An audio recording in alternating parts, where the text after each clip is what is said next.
ay rated SPG. Striktong patnubay at gabay ng magulang ang kailangan. Maaaring may masiselang tema, lengguwahe, karahasan, sexual, horror o droga na hindi angkop sa mga... Sa wakas nga ay mababawasan na nga ng kontrabida sa buhay nga nito ni Gina dahil darating na nga ang bago niyang kakampi, ito ngang tita Vivian niya na makakaharap nga nito ni Betsy.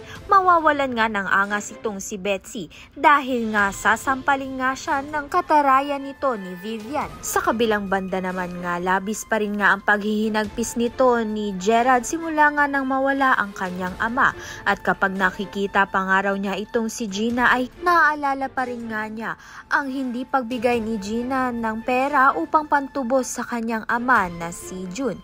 Dahil dito, laking panghihinayang nga niya at hindi nga mawala ang sama ng loob nga niya dito kay Gina dahil hindi nga naipaglaban ni Gina kay Robert na kinikailangan nga ni Gerald ng pera upang pantubos sa kanyang ama.